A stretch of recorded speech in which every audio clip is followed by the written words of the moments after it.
네, 처음에 런던에 가서 작업을 하면서 모두가 좀 알 수 있는 어떤 표상 같은 것을 그걸 가지고 작업을 시작해야겠다고 생각을 했었고요.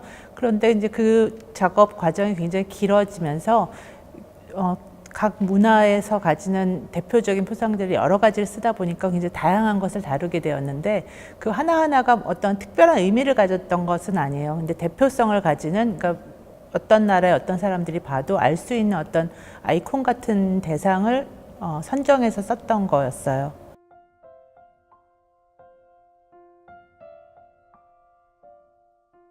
각 문화권이나 어떤 그 유물들이 가지고 있는 어떤 형태나 뭐 의미에 따라서 이렇게 파편적인 작업들을 많이 보여줬다 그러면 이번에는 그것들이 전체적으로 하고 있는 이야기가 무언가라는 질문을 던져서 좀 더 넓고 깊은 방식으로 어떤 작업을 펼쳐 나가려고 생각을 했어요. 그래서 규모상으로도 그렇고 어떤 내용상으로도 그렇고 조금 더 개념적으로 내용적으로 접근하는 방식을 택해서 겉으로 보기에 좀 다르게 보일 수 있는 그런 포인트가 있는 것 같아요.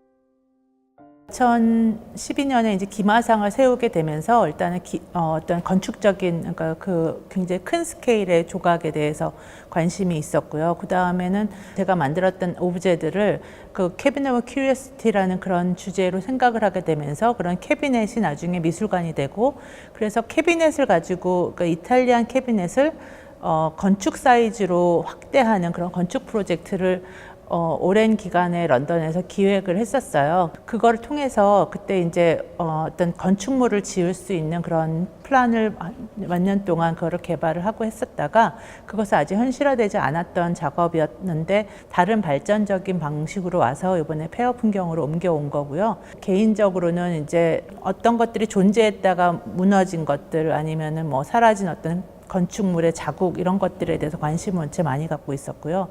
또 한 가지는 제가 근 2년 동안 이제 다른 공부를 할 일이 있었는데 거기서 논문을 쓰면서 이제 건축과 조각의 경계에 대한 논문을 썼어요. 근데 그거는 어떻게 보면 어떻게 해서 건축과 조각이 다르냐, 그러니까 물론 뭐 근본적으로 매우 다른 거지만 그 경계에 있는 작업들, 아주 명백한 어떤 경계로는 골든 메타클락이 집을 갖다가 딱 잘라가지고 이것이 딱 벌어지면서 이것이 기능성을 잃고 기능성을 잃을 뿐만 아니라 그의 행위를 통해서 그것이 건축이었다가 조각으로 하루아침에 딱 탈바꿈이 되는 어떤 그런 어떤 정확한 경계들이 굉장히 관심이 많이 있었거든요. 그래서 우리가 폐허도 마찬가지고 이것이 미술관 안으로 들어왔을 때 어떠한 경계를 넘게 되는 건지 그런 부분에 대한 관심이었죠.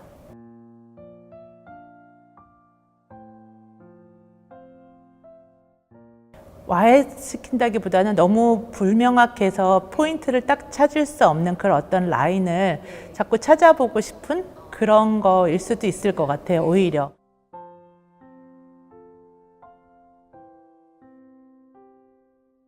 그 유물들이 가지는 어떤 다른 방식의 유일무이함이 있는데 그것을 현대미술 속에서 발생하게 만들려는 의지가 있는 거예요. 유물이라는 건 처음부터 유물을 만든 것이 아니라 그것은 그냥 만들어져 있었었는데 그것이 어떤 여러 가지 경로에 의해서 유물이 되는 거거든요. 그래서 그런 것처럼 제 작업에서 이것을 만들어서 이것이 어떠한 다른 경험을 하게 만들어서 그것이 유물 또는 작품이 되게 만들고 그것만이 존재하도록 하는 거죠. 그러니까 예를 들면 뭐 화장실 프로젝트나 풍화 프로젝트나 이런 것들에서 발생하는 여러 가지 형태적인 거나 그러한 것들은 제가 뭐 예측조차 할 수 없는 것들이 상당히 많죠. 그래서 그러나 그것이 제가 반 정도는 만든 거고 반 정도는 되어진 거고 두 가지 라이프를 만들어 주는 거거든요.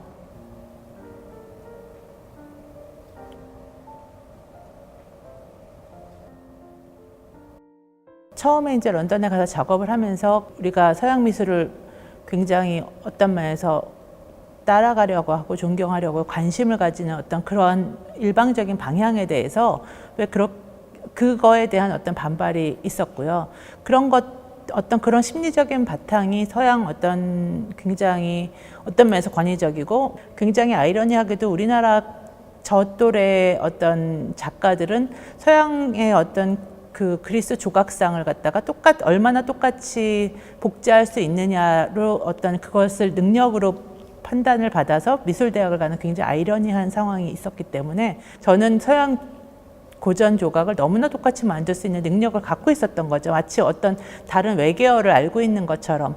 그래서 그것을 어떤 퍼포먼스로서 그 학교에 있는 가장 중요한 로비에서 그걸 6개월 동안 만들고, 근데 그것들이 그들에게는 너무나 오래된 작업을 제가 현대로 끌고 오고, 그 다음에 동양 작가가 서양 것을 또 제 것으로 만드는 어떤 그렇게 혼선을 만들어주는 어떤 그런 상황이 벌어졌던 거였고, 그런 것들이 이제 이어진 거였어요. 그래서 초기에는 어떤 그런 문화적인 혼성이나 과거의 것이 현대로 들어오는 거, 그다음에 그런 것들에서 좀 더 관심이 많았고, 그다음에 그것들이 결국은 시간성과 어떤 그런 번역에서 오는 설명할 수 없는 그 중간 부분이라던가 그런 거였다가, 이것이 화장실 프로젝트나 풍화 프로젝트나 이렇게 지나가면서 좀 더 시간성이나 또 유물이 가지는 어떤 대여짐이라는 것을 더 주로 다루기 시작했던 거였고요. 지금은 어떤 시간성 자체를 굉장히 주력해서 다루고 있는 것 같아요.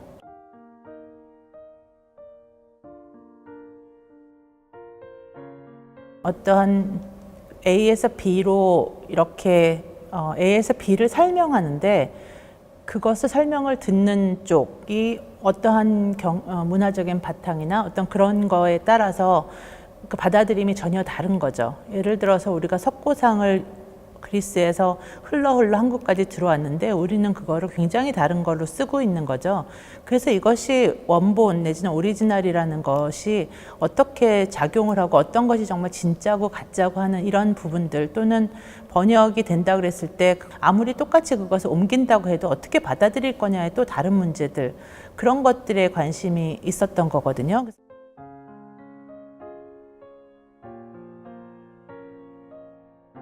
번역 시리즈는 처음에 이제 시작했을 때 어떠한 서양의 조각을 제가 똑같이 만들어서 그것을 여기저기서 전시하고 보여주고 하면서 사람들에게 여러 가지 측면의 혼란을 주는 거였어요. 서양 사람들은 동양에서 넘어온 도자기들을 보면서 그쪽을 상상하는 어떤 그런 영역을 만들어내는 그런 역할을 했던 것들이어서, 그것을 제가 이제 현대 버전으로 다시 만들어서 그것을 현대 미술 안에서 보여주는 어떤 그런 일을 했었던 거였고요. 거기서 이제 유령 시리즈가 나오게 된 거는 그것들을 이제 유리처럼 이거를 만들기 시작하면서 어떤 면에서는 아주 최소한의 형태만 남아 있고, 그다음 그런 어떤 패턴이나 그런 것들은 다 사라진, 어떤 면에서 유령이라는 것이 어떤 사람의 형체만 가지고 있는 상태에서 존재하기도 하고 비존재하기도 하는 어떤 그런 것이어서, 우리가 비누로 만드는 것에서의 어떤 중요한 요소라고 생각할 수 있는 거는 사람들이 심리적으로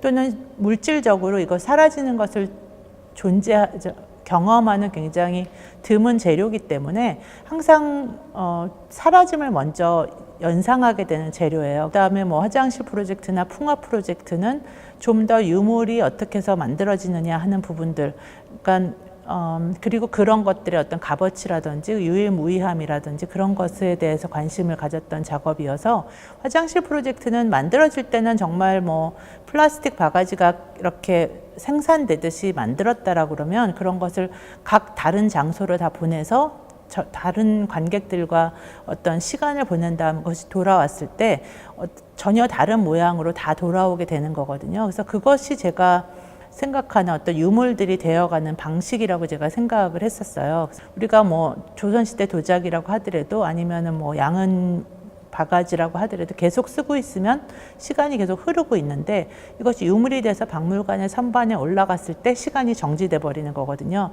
그래서 그런 측면에서 그것이 어떤 다른 스테이지로 넘어간다라고 생각을 하는 거고, 요즘에 조각가들이 굉장히 큰 조각을 만들어서 사람들이 들어갈 수 있고 살 수 있고 이런 조각을 만들었을 때 그것이 건축이냐 조각이냐 하는 그런 부분들, 또 건축물이 다시 어떤 아무런 기능을 하지 않는 건축물일 경우에 그것이 조각이지 않겠느냐 하는 어떤 그런 경계에 대한 관심은, 물체가 박물관에 있는 선반에 올라가서 전혀 다른 것이 되는 그런 어떤 그 지점에서 발생한 것들이거든요.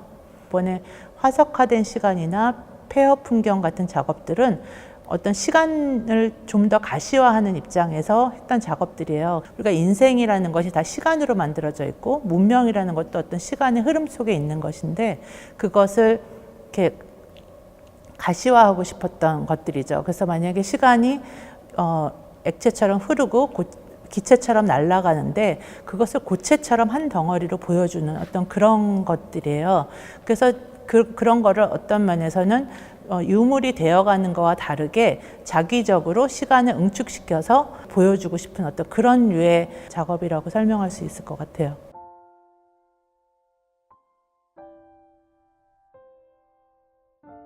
비누 조각을 맨 처음에 시작했을 때는 지금 제가 이 비누가 어떻다라고 설명하는 마지막에 있었던 컨텐츠 같은 것을 다 알거나 예측하거나 하고 시작한 것은 아니었어요. 그래서 처음에는 비누가 굉장히 대리석과 비슷한 질감을 가졌다는 거를 제가 이쪽에서 젊은 작가로서 작업을 했었을 땐 서양 조각들을 보면 어떻게 저렇게 정교하게 돌을 깎았을까 그게 굉장히 단순한 궁금증이었어요. 근데 왜냐하면 우리가 이렇게 다뤄보는 어떤 돌은 너무 딱딱하고 특히 한국식 화강암 같은 경우는 깎을 수가 없을 정도로 단단했기 때문에 그런데 서양에 가서 미술관을 다니면서 이들의 돌은 이렇게 비누처럼 굉장히 이렇게 다르구나 이런 생각을 많이 하게 됐어요. 그래서 그렇게 되면서 시작한 것이었고 그것이 이제 출발이 있었지만은 심리적으로는 아까 말씀드린 것처럼 어떤 서양의 어떤 고전 조각에 대한 어떤 다른 저항심도 있었고요. 그것을 어떤 전혀 다른 측면으로 내용적으로는 다른 측면이지만 형태적으로는 똑같이 재현해서 이런 느낌을 가지고 있었기 때문에 그리고 또 한 가지는 그 당시에는 굉장히 어떤 설치 작업이나 개념 미술이 많이 횡행했을 때라서 어떤 것이 이렇게 피규러티브한 형태가 있는 것 자체가 너무너무 진부하고 고루한 일이어서 젊은 작가들이 더 이상 하지 않는 일이었어요.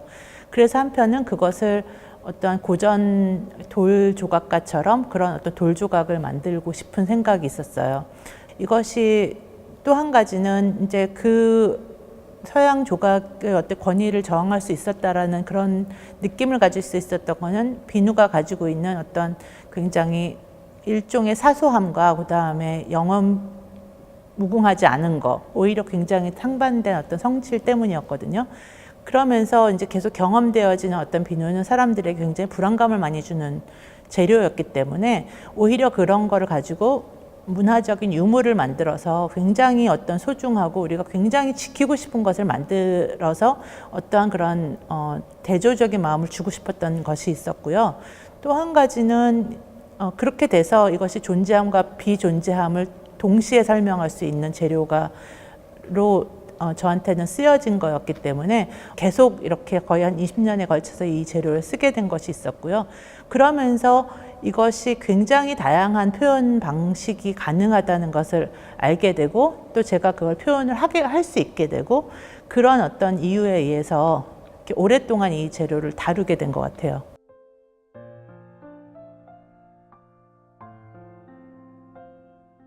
번역된 도자기 이런 것들은 대부분 캐스팅에 의해서 몰드를 만들어서 캐스팅을 하는 거고요. 캐스팅을 해서 안에를 다 깎아내요. 그래서 안에를 깎아내서 정말 도자기가 가진 어떤 면에서 껍질 같은 어떤 그런 공간을 만들어내고 그 다음에 겉에 상감을 하고 채색을 하고 이렇게 만드는 도자기들이에요. 그래서 근데 이제 비누가 우리가 보통 조각에서 캐스팅이라는 걸 많이 하는데 비누 캐스팅 같은 경우는 이게 경화를 할 수 있는 방법이 있지 않기 때문에 완전히 실이 돼야 돼요. 그러니까 그게 물 한 방울도 새지 않는 몰드를 만들어야만 이것이 비누가 굳을 때까지 이런 모든 그러니까 녹은 비누를 가지고 있을 수 있게 되는 거죠. 그래서 그것이 이제 제가 생각했을 때 비누를 캐스팅하는데 굉장히 어려운 부분이고요.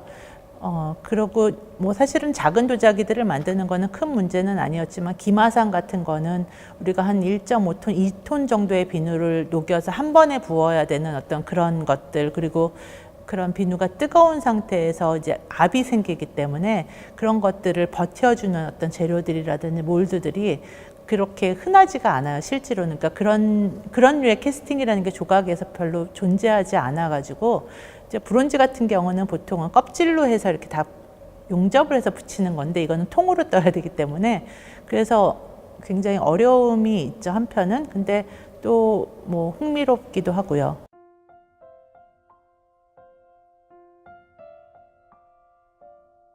도공들이 도자기를 뜰 때 그것들이 이렇게 완벽하지 않으면 그냥 이렇게 깨버리고 이러는 걸 영화 속에서 많이 볼 수 있는데, 저희도 이제 수백 개의 이런 도자기들 캐스팅하면서 얘네들이 이렇게 왜곡되고 잘못 나온 것들이 이제 제법 있었어요. 근데 그런 것들을 이제 한쪽에다가 놔뒀다가 요번에 이제 이런 시리즈를 하게 되면서 그것들을 어떤 금속성의 어떤 그런 예전에 만든 유물처럼 그거를 이제 활용하게 된 거였고요. 그러면서 그거를 이제 동박이나 음박을 해서 그것이 스스로 이제 부식되게 만들어서 이제 그 시간을 거기다가 이렇게 함축하게 만들었던 그런 시리즈인 거죠.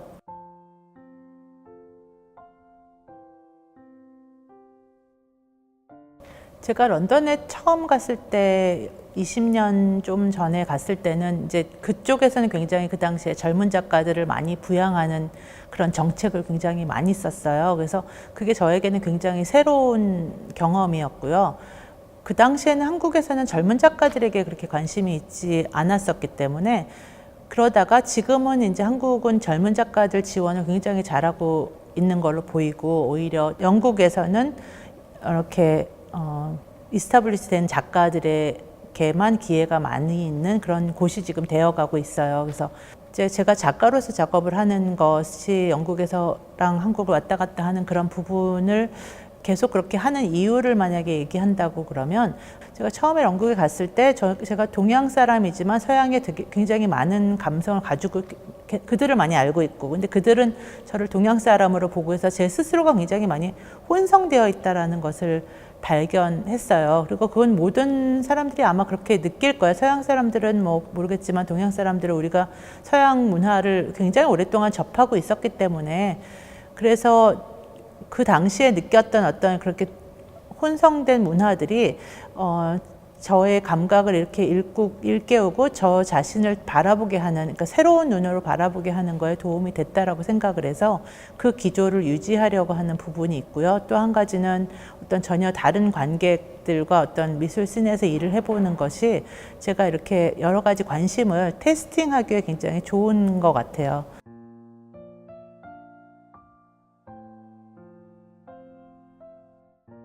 그러니까 처음에 이 아르코 전시를 하자고 그랬을 때 제가 이게 좀 걱정이 되고 막막하고 어려운 부분이 많았는데, 작가들이 처음에 아주 어린 작가였다가 어느 정도까지 이제 작가라고 불리워질 때까지의 어떤 행보를 이제 가는데, 거기까지 간 다음에 그 다음에 이제 어떠한 또 새로운 도전이 필요하고 새로운 어떤 장이 필요한데, 그게 굉장히 쉽지 않죠.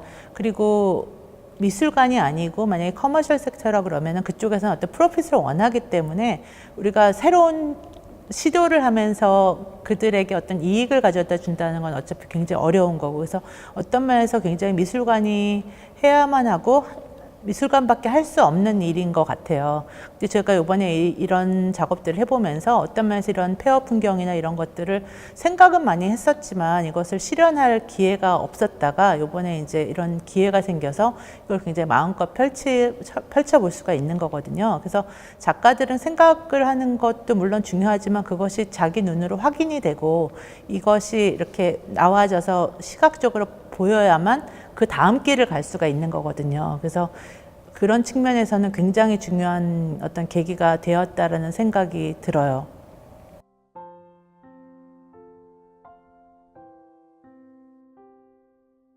네, 어떤 면에서 이번에 처음 한 거라고 그러면 이제 그 건축물 프로젝트에 들어가는 어떤 건축적인 요소들, 뭐 아치라든지 이런 것들을 굉장히 큰 돌덩이를 만드는 것처럼 비누를 그런 사이즈로 만들어서 그거를 깎아 들어간 거예요. 그래서 어떤 면에서 더욱더 고전 조각과 같은 버전을 하게 되었어요. 그래서 이제 그런 부분이 오히려 저는 개인적으로 좀 흥미로웠고요. 제가 2014년에 막 이렇게 그런 건축 도면을 그리고 했던 것은 야외에 세울 수 있는 어떤 비누 건축물이었거든요. 그래서 이런 돌덩어리 같은 이런 비누 벽돌들이 그리고 예전에 석조 건축물 같은 그래서 야외 건축물로서 하는 어떤 풍화 프로젝트 그것을 하는 것이 저의 계속적인 어떤 야망이에요. 네.